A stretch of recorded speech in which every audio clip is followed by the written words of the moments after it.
Roberto Briceño León, que es sociólogo, es investigador, es profesor titular de la Universidad Central de Venezuela, que por cierto se ha dedicado durante mucho tiempo a los estudios sociológicos de la violencia y me trae este libro, o nos trae para todos este libro, que se los vamos a mostrar en este momento en cámara, y que tiene un estudio interesantísimo sobre la ciudad y el pacto social para, de alguna manera, superar, enfrentar la violencia, pues. Entonces, yo creo que la pregunta, esto es un libro, por cierto, que fue presentado en la Feria del Libro de la Lectura de Chacao. Roberto, aquí hay una primera pregunta que ustedes se hacen en ese libro, que es la ciudad, ¿escenario o causa de la violencia? ¿Cómo la responden? Sí. Bueno, de alguna manera la ciudad siempre es escenario, pero cuando uno asume que la ciudad es escenario, es como si no tuviese nada que ver, no fuese. Nosotros consideramos que la ciudad sí es causa de la violencia y es causa en dos sentidos. Es causa a veces en la organización física, como está, si la propia organización pública de la vida pública, si no tienes buena iluminación, si no tienes, las calles no están bien claras, bueno, ahí hay una oportunidad para el delito. La calle oscura es una oportunidad para el delito. Pero también hay una oportunidad en la ciudad desde el punto de vista normativo, porque las ciudades fueron el lugar de la norma, de la ley, del pacto social, que es lo que refiere el libro, el acuerdo. Y por muchos años la gente más bien se iba a las ciudades del campo buscando protección, seguridad, derechos. Bueno, pasó al contrario, y lo que ha sucedido en las ciudades es que la norma se destruyó.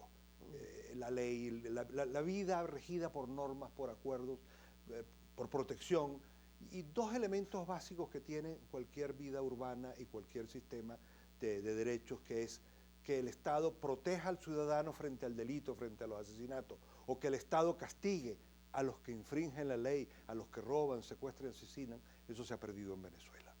Entonces la ciudad empieza a ser una oportunidad normativa también para el delito, porque hay muchas oportunidades del delito y no hay mecanismo ni de contención ni de castigo para ese delito. Yo creo que la primera oportunidad es la impunidad, el hecho de que tú no tengas un Estado que te proteja, Sin lugar a dudas. lo cual, por supuesto, no exime de cumplir la ley, no quiere decir que hay que tomarse la justicia por sus manos, pero evidentemente ahí hay una causalidad. Ahí hay una causalidad. La gente, básicamente, cuando uno ve la toma de justicia por su propia mano, tiene dos elementos. Uno, decir, bueno, no nos van a proteger después. Es decir, este individuo volverá a cometer el delito y nos volverá a atacar, ¿no? Y la segunda, bueno, no lo van a castigar, no va a tener castigo. Entonces la gente decide que actúa para protegerse y para aplicar castigo por sus propias manos. Ahora, lo singular en Venezuela hoy en día es que eso ocurre en diversas formas. Ocurre de manera colectiva con los linchamientos, ocurre de manera individual con ciertos grupos que se preparan para actuar, ocurre inclusive desde el punto de vista de las policías y lo que son los militares con la acción en las OLP. Oh, por cierto, aquí tú tienes un cuadro que tú mismo aportaste, Roberto. Me gustaría que nos comentaras la gráfica. Sí, esta es una pregunta que venimos haciendo desde los años 2004 en relación a los linchamientos. La pregunta es, ¿cree usted que está justificado el linchamiento? ¿O cuándo está justificado el linchamiento? Lo que uno puede observar es que un 62%, 6 de cada 10 venezolanos justifican el linchamiento. Un 37, un 32, un 34, dependiendo de los años, nunca lo justifico. O sea que hay un 32, un tercio de los venezolanos que consideran que eso nunca estaría justificado.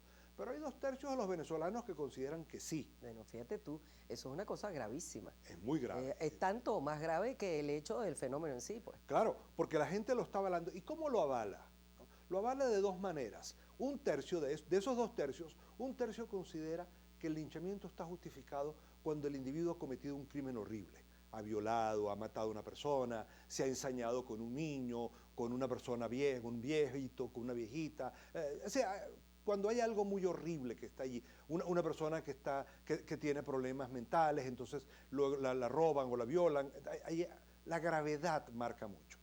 Y el otro tercio está dividido en dos maneras. Cuando dicen, cuando el delincuente no tiene remedio, si aquí no va a lograr nada, o cuando se cree que la policía no va a castigar, no va a actuar. Es decir, cuando no hay justicia.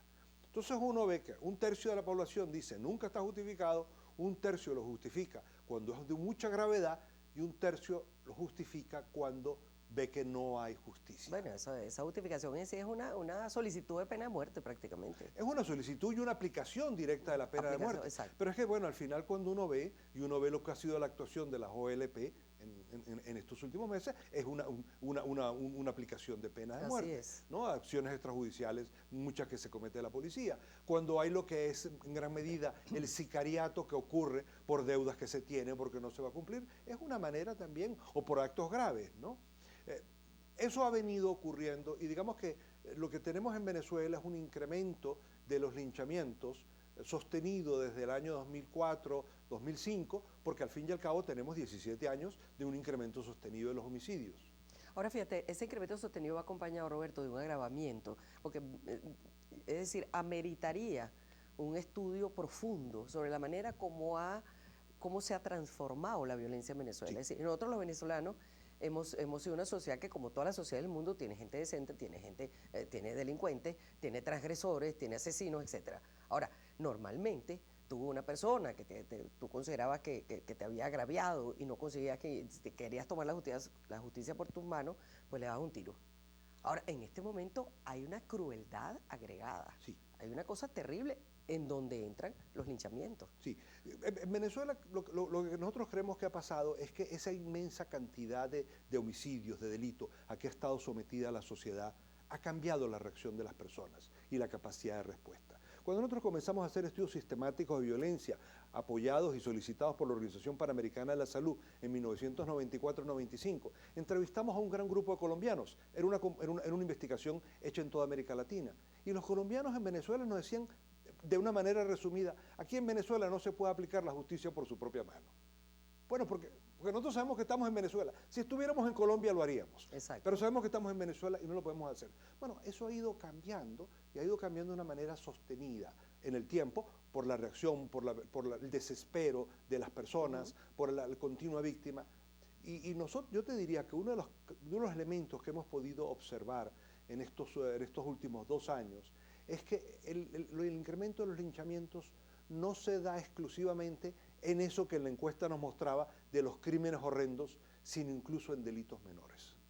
Porque el desespero de las personas algunas de las personas linchadas son apenas pequeños delincuentes, no son grandes asesinos, no son violadores, pero el desespero de la población, el nivel de desprotección que las personas sienten por parte de las autoridades, desprotección en el sentido de que los van a verdaderamente a cuidar, desprotección en el sentido que no se va a aplicar.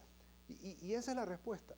No, y el desespero te ha abierto, el desespero es tan evidente que se ha dado el caso terrible de confundir a las personas. Es decir, la turba confunde. Y como en días pasados se reportó el caso de un señor que estaba más bien tratando de poner orden en la cosa y lo confundieron con el delincuente y lo lincharon. Así es, porque por eso la justicia por mano propia, por eso los linchamientos no contribuyen a hacer la sociedad mejor, porque se pueden cometer estos errores. Por eso la sociedad civilizada ha hecho todo un trabajo de lo que es el debido proceso para darle la oportunidad a las personas que se defiendan y para cuidar justamente que no ocurra esto, que se castigue a un inocente, ¿no? Entonces, pero ese deterioro, eso que nosotros hemos llamado la destrucción institucional que se ha dado en el país durante este tiempo, y que, dicho sea de paso, afecta a todos los venezolanos, de todos los sectores sociales y de todos los colores políticos, porque esa destrucción institucional desprotege a todas las personas.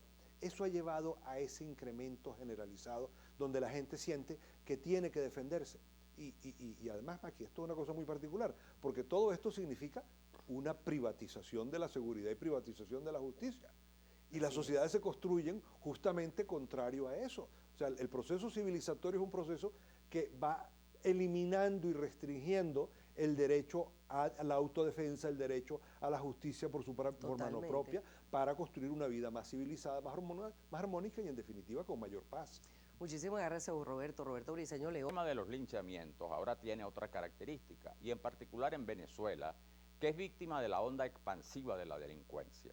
Sin embargo, el linchamiento es un virus contagioso, sostiene el Observatorio Venezolano de Violencia, llegándose al extremo de que 6 de cada 10 personas consideran que ese delito puede estar justificado en algunas situaciones. Muy grave. El linchamiento es un homicidio intencional en grado de complicidad y está estipulado y sancionado en el Código Penal. Cuando el presunto delincuente no llega a morir, los agresores pueden llegar a ser acusados de causar lesiones muy graves o muy graves. Generalmente catalogan el linchamiento como una averiguación por muertes o lesiones sin discriminar si en el proceso hubo anteriormente lo que se conoce como linchamiento. El homicidio intencional en grado de complicidad correctiva se puede aplicar cuando, por ejemplo, dos personas agreden a terceros sin que sea necesariamente linchamiento. Por eso hay una alta cifra negra sobre este tipo de eventos que no son propiamente linchamientos. La situación se ha tornado tan grave que la fiscal general Luis Ortega Díaz ha anunciado que se ha iniciado 26 investigaciones, 12 el año pasado y 24 en lo que va de este año, lo cual de por sí revela un grave incremento de este fenómeno. En este sentido, la funcionaria coincide en que ello propicia la anarquía, el caos, la desorganización y complica las funciones propias de la institución. El defensor del pueblo, Tarek William Saad, exhortó a las autoridades competentes a detener a los linchadores asesinos y procesarlos por homicidio, y sostuvo que es responsabilidad del sistema judicial, en base a videos y fotos divulgadas en redes sociales, determinar las responsabilidades de estos crímenes. Nosotros tenemos un programa que se llama Padrinos de Seguridad, que es el vínculo, ¿no?, directo con la policía. Son funcionarios de jerarquía que tienen comandos sobre personal subalterno y se reúnen con las diferentes comunidades y nosotros dictamos taller de prevención, y en este caso, este fenómeno que se ha suscitado de linchamiento o de intentos de linchamiento, pues hemos llevado talleres para hacer entender a las personas que primero eso es un delito como tal. La persona que había sido el que cometió el delito después pasa a ser víctima, porque es víctima de las lesiones que le ocasionan a otras personas. En el caso de aquí del municipio de Sucre, cuando nosotros hemos llegado o llega la patrulla como tal, lo que hacemos es prestar el apoyo a esta persona, y esta persona ni siquiera visualiza o tiene conocimiento quiénes son las personas que lo agreden. Y de lo supuesto hecho que esta persona había cometido, nunca hay la denuncia, porque la persona agraviada de ese hecho delictivo ya se había marchado.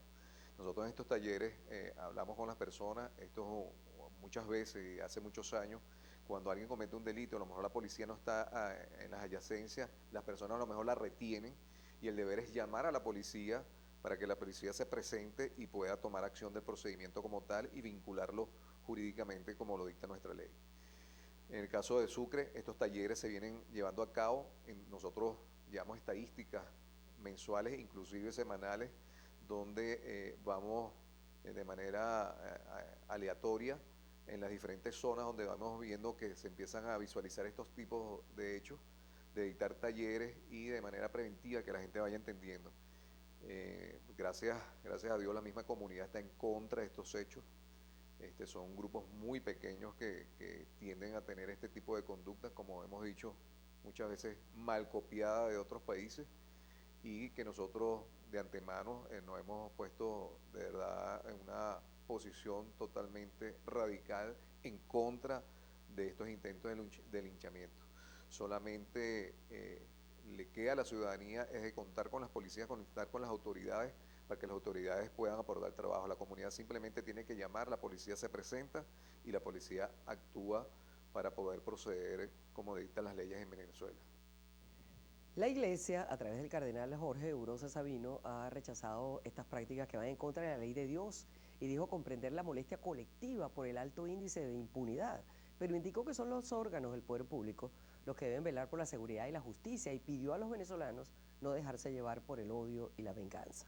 El fenómeno de los linchamientos, que como hemos comentado no se conocen en sus exactas dimensiones, es una de las más graves expresiones de la anomia y el cuadro de conflictividad social que vive el país y que amenaza la vida de todos los venezolanos. Ello implica un reto para las autoridades, pero también una mayor reflexión para los ciudadanos de cómo enfrentar los riesgos de la vida cotidiana. Esa es la clave. Esa es la clave.